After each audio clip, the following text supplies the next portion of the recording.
You ready for this? Yep. Jeep Lab. I'm Russ with Jeep Lab. This is the Poison Spyder Bombshell Diff cover. First we're going to clean these off with brake free, and then we're going to scuff them up with the Dremel, and then we're going to paint them matte black. We might get a little crazy with the paint job, but we'll see how it goes. This is much thicker cast iron than the stock diff cover. We're going to do some pressure testing with hammers after we're done getting them ready and doing the axle armor kit. This is a industrial cleaner.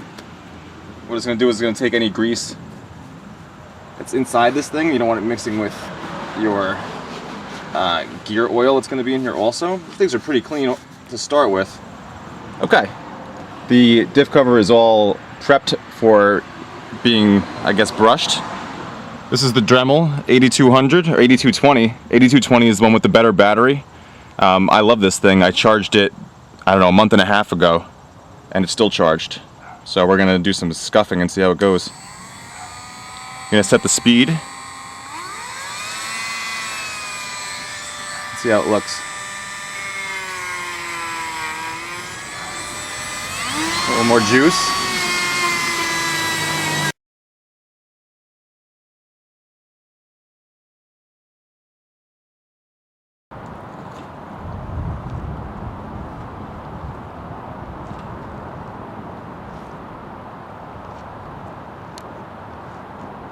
I'm Russ with Jeep Lab. We're about to do some hammer testing with the Poison Spyder Bombshell diff cover versus the stock Dana 44 steel diff cover. This is one we just took off our front axle. This is a stamped steel diff cover, obviously sheet metal. The gasket, this is the gasket material they used. It's really garbage. I would just use a real gasket when you change your diff cover. The problem you run into with these is that you can peel them back, and because of the lip on here, when you're sliding over a rock, this can catch, especially on the rear, and you can peel this open, and you're not going very far once you've done that. On the Bombshell diff cover, the edge is a lot thicker and beefier, so you're not going to peel this thing open, no matter what you do. It's also a little smaller than the axle housing, so when you mount this to the axle, you're going to see less than a millimeter of the actual axle housing sticking out. So it's not sticking out to a point where you could catch this. It would only slide past it onto the axle housing, which is also cast iron and very strong. Now, since we're not going to be able to peel this thing, obviously, and this one will peel, so that's pretty much a wrap, we're going to see how much damage they can take by bashing them with hammers. I brought Pete with me. We're going to see what he can do to them. Here's the Mac Tools ball peen hammer. We're doing impact testing on the stock and Poison Spyder Bombshell diffs.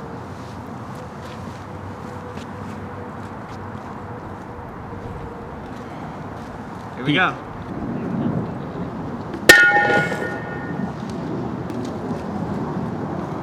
Don't come out of the sunlight though. Stay in the sunlight. Perfect right there. It's a pretty small dent, but it wouldn't stop you from off-roading. Just a good nick. Okay. That's it? Yep. Okay. Same exact force. All right.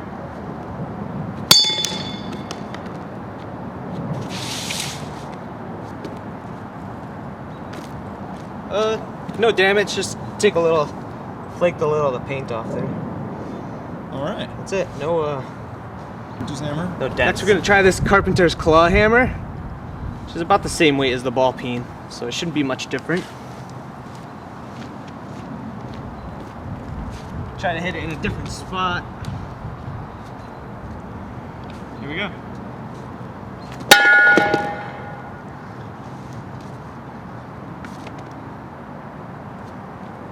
Pretty much the same as before, just a small dent. Not gonna keep you from off-roading.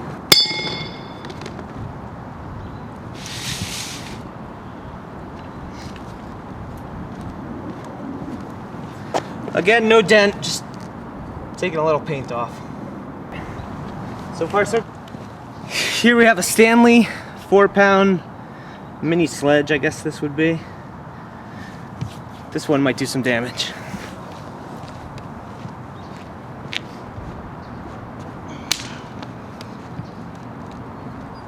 All right.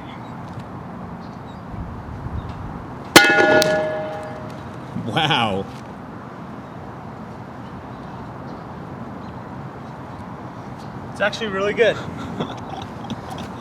Just a small dent right here.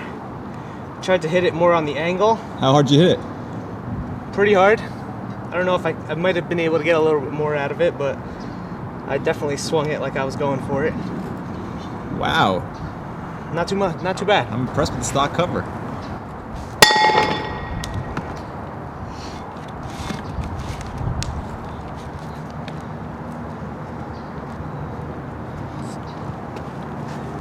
Once again, other than a little bit of paint, no damage whatsoever.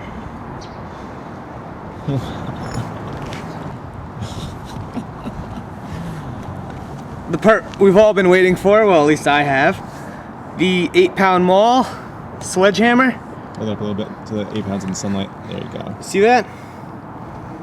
Yes, sir. All right, here goes nothing. Fire in the hole.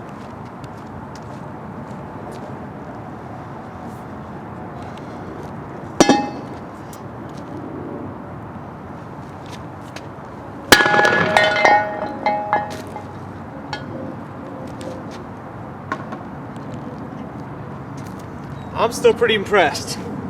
A little bit more of a dent, as you could tell by looking at the inside, but still probably not enough to hit anything. That's one hell of a rock.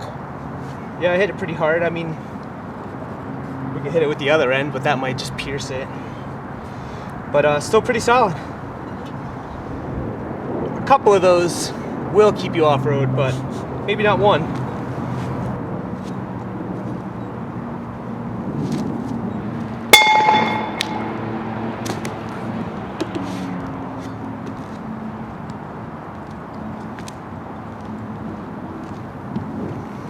Still looks really good. Does it look like it moved a little? I can't really tell.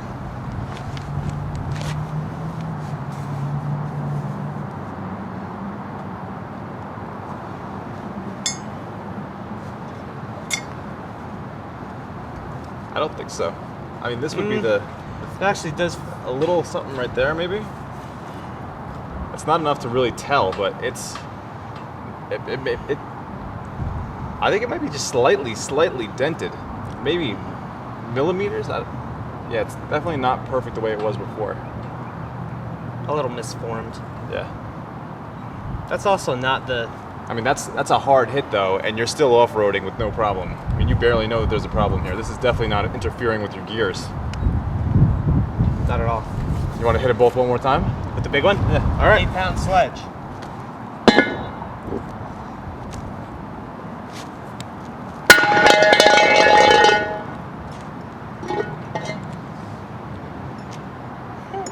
Are you just letting it rip, or are you being dainty with that hammer? No, I'm swinging it.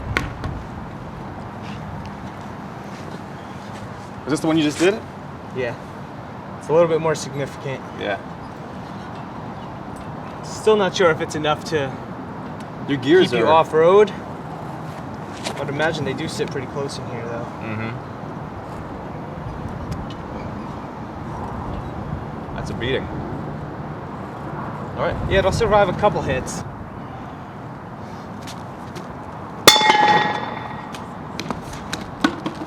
You let it rip that time. What's that? You let it rip that time. That was the same spot.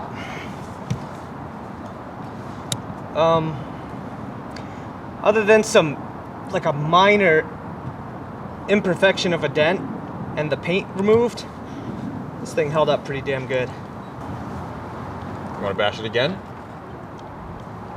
I like swinging the sledgehammer, so.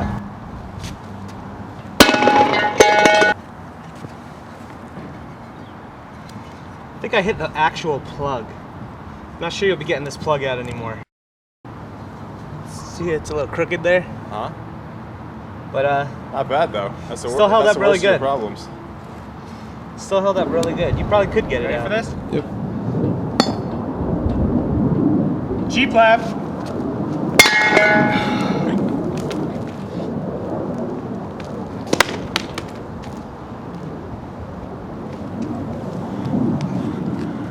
Oh. So all I've done flattened it out, took some paint off. We need a bigger hammer. All right. You like what you see? Yeah, it's good. All right. All right.